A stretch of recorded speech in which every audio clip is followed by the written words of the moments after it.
سلام و درود بیننده عزیز. با آخرین حادثه های جهان و تاجیکستان برنامه اخباری آزادی را من مؤمن احمدی با همکارانم از پراگ و دوشنبه پیشکش شما میکنم.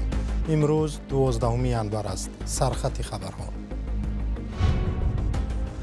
در مناقشه گروهی در شهر کلاب یک ورزشگر 19 ساله تاجیک کشته و 2 جوان دیگر مجروح شدند. صدها اعتراضگر در ایران کشته شدند. دونالد ترامپ پرزیدنت ایالات متحده آمریکا گفت که رهبران ایران می‌خواهند با آمریکا مذاکرات کنند. بحث بسیار زنی در قرقیزستان. زن ادعا دارد که همسر دوم یک منصبدار قرقیز است. همسر اولی منصبدار این زن را تمجع نامیده است. او وعده داد که از همسرش جدا می شود. به من سند نشان داده تاکید میکرد که با همسرش هیچ ارتباطی ندارد. در یک مناقشه گروهی در شهر کلاب یک ورزشگر جوان کشته و 2 تن دیگر سخت مجروح شدند. جوان کشته شده یک رزمیکار نچندان شناخته 19 ساله محمد علی سعداللهیف است. او را روز 12 انبر در زادگاه شهر کلاب به خاک سپردند. با گفته منابع آگاه بدیل ورزشگر هنگام مناقشه یک کارت زدند. 2 زخمی دیگر در شفاخانه ولایتی واقع در شهر کلاب بستری شدند. مقامات انتظامی کلاب نسبت به این حادثه با اتهام قصداً رساندن ضرر وزنین به سلامتی و اوباشی پرونده جنایتی باز کردند. همصحبتان رادیو آزادی در مقامات انتظامی کلاب به رادیو آزادی گفتند که در رابطه با مناقشه و جنایت 2 گمانبر بازداشت شدند و تفتیش پرونده ادامه دارد. در صورت ثابت شدن اتهام و یا گناه گمانبران را تا 10 سال زندان تهدید می‌کند. با گفته مقامات حادثه شب 11 انبر در مکان بازی‌های کامپیوتری در محله شمس‌الدین شاهین شهر کلاب رخ داده است. در این مرکز بازی‌های کامپیوتری را پس از مناقشه و برای تفتیشات بستند. مقامات انتظامی رسما حادثه را شرح ندادند. محمد علی سعداللهیف ورزشگر نوی محاربه‌های آمیخته در چند مسابقه در داخل کشور و خارج کشور جای اول گرفته است. فدراسیون رزمیکاران تاجیک در یک بیانیه رسمی نوشته است رشته زندگی محمد علی سعداللهیف در نتیجه یک کارتکشی وحشیانه کنده شد. با گفته این فدراسیون این ظلم بی‌معنی از ما نه تنها یک قهرمان بلکه پسر، دوست، تربیتگر بسیاری از ورزشکاران جوان را گرفت. رو می‌آوریم به موضوع بین المللی. در سرکوب اعتراضات در ایران صدها نفر کشته شدند. مقامات جمهوری اسلامی ایران 3 روز ماتم ملی اعلام کردند و اعتراضگران را گروه خرابکار نامیدند. دونالد ترامپ پرزیدنت ایالات متحده آمریکا چند بار به جمهوری اسلامی هشدار داد که دست از کشتن اعتراضگران بردارند، ولی در نوارها دیده می شود که رحمی به اعتراضگران نشده است. پرزیدنت آمریکا گفت مقامات ایران می خواهند با او گپ زنند، ولی ایالات متحده آمریکا چند گزینه کمک به اعتراضگران را روی دست دارد. طاهر سفر تفصیلات بیشتر دارد. دونالد ترامپ رئیس جمهور آمریکا گفت رهبران ایران در پی تهدیدهای او به اقدام نظامی برای سرکوب خونین اعتراضهای ضد دولتی خواستار گفتگو با واشنگتن شدند. او روز 11 انبر در داخل هواپیمای رئیس جمهور به خبرنگاران گفت رهبران ایران زنگ زدند ملاقات آماده می شود، آنها می خواهند گفت و شنید کنند. هنوز معلوم نیست رهبران ایران می خواهند سر کدام مسئله ها گفتگو کنند. 2 کشور در گذشته درباره برنامه بحث برانگیز هسته ایران گفتگوهای غیر مستقیم داشتند. ایالات متحده و دیگر کشورهای غربی سرکوب اعتراضگران و دست حکومت را محکوم کردند. جمهوری اسلامی از پیش برای برنامه‌های اتمی‌اش تحت تحریم قرار دارد، زیرا به قول کشورهای غربی در پی ساختن بمب اتمی است. ایران پیوسته این ادعا را رد کرده است. دونالد ترامپ روز 11 انبر گفت او و ارتش آمریکا با هدف حمایت از اعتراضگران گزینه‌های مختلف را در ایران بررسی می‌کنند. این هم در زمانی است که بنا به گزارش‌های تصدیق نشده در جریان سرکوب اعتراضات در ایران بیش از 500 نفر کشته شدند. رسانه‌های آمریکایی خبر دادند زیر دستان ترامپ با او در مورد گزینه‌های پاسخ به سرکوب‌های شدید در ایران گزارش دادند. این تحولات در حالی است که سازمان‌های حامی حقوق انسان و رسانه‌های دولتی روز 11 انبر از ادامه اعتراضات، بازداشت‌ها و ناآرامی در 10 شهر ایران خبر دادند اعتراضها به هفته سوم وارد شدند و سرکوب نیروهای امنیتی روز به روز سخت‌تر می شود. آژانس خبری فعالان حقوق بشر که قرارگاهش در امریکاست روز 11 انور گفت در جریان اعتراضهای 15 روز اخیر 544 نفر کشته شدند. به گفته سازمان دست کم 10061 نفر را بازداشت کردند. تصدیق مستقلانه این آمار امکان ناپذیر است، زیرا به دلیل قطع اینترنت در ایران دسترسی به اطلاعات دشوار شده است. سازمان‌های عامی حقوق بشر میگویند این کار حکومت با هدف پنهان کردن سرکوب‌های بی‌رحمانه‌اش صورت می‌گیرد.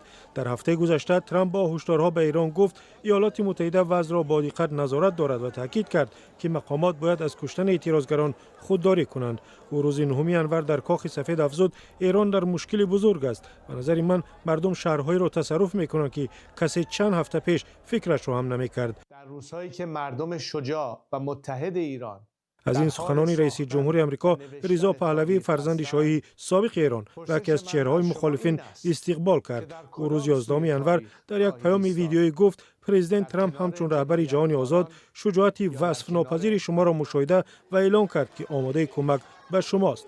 یک شاهد سرکوب‌ها در شرق تهران و رادیوی فردا بخش فارسی رادیو آزادی گفت سرکوب نمایش‌ها به طور قابل ملاحظه افزایش یافته است و وضعیت در شهر را به صحنه‌های جنگ شباهت داد. نارامی‌ها که به سبب بالا رفتن نرخ‌ها، تورم بلند و سقوط قرب پول ملی ایران آغاز شد، به جدیدترین چالش برای جمهوری اسلامی در سال‌های اخیر تبدیل یافته است. شما مقصرید. مسعود پزشکیان رئیس جمهور ایران مسئول ناآرامی‌ها را تروریستانی وابسته به خارج نامید و ایالات متحده و اسرائیل را به تلاش برای ایجاد بی‌نظمی و آشوب در کشورش متهم کرد. او ضمن سخنرانی در روز 11 انور گفت اگر مردم نگرانی داشته باشند وظیفه ماست که آنها را بشنویم و مشکلشان را رفع کنیم، اما وظیفه بالاتر این است که نباید اجازه دهیم یک گروه آشوبگر بیاید و نظم جامعه را به هم زند. با آغاز اعتراضات در ایران و برکناری رهبر ونزوئلا نیکولاس مادورو از سر قدرت، کارشناسان به دعواهای چین توجه کردند که سالهای اخیر یکی از مهمترین کارشریکان این دو کشور بوده است. در یک صحبت با شارح بلندپایه پژوهشگاه هدسون ایالات متحده آمریکا مایکل سابالیک، خبرنگار رادیو آزادی رید استندش از او پرسید آیا واقعه‌های اخیر ونزوئلا و ایران ضربه به قدرت طلبی جهانی چین نیست؟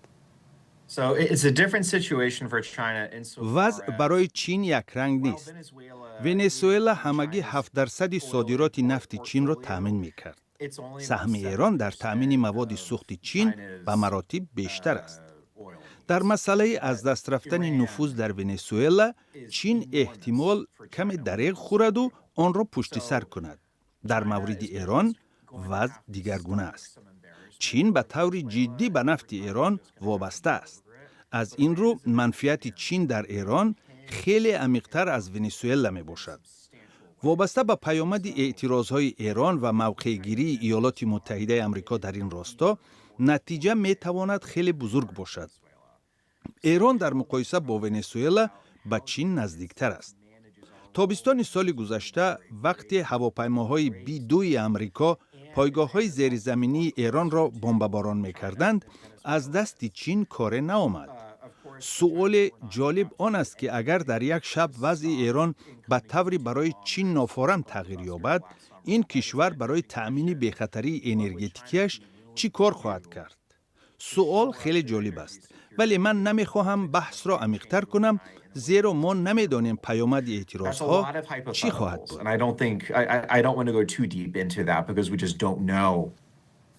یعنی می توان گفت که چین حداقل فعلا امکان ندارد که در صحنه بین المللی همچون قدرت جهانی ظهور نماید.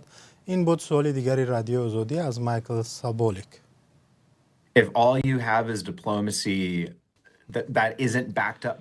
میدانید سخن در عرصه بین المللی قدر ندارد. اگر دیپلماتیا با نیرو تحکیم نیابد، آن فقط حرف است. تنها با سخن نمی شود منفعت‌های خود را حمایت کرد. همچنان تنها با سخن نمی شود در عرصه نظامی کامیاب گشت. به فکرم حالا چین کوشش می کند امریکا را همچون نیروی تجاوزگر و پایمال کننده قانون‌های بین المللی نشان دهد.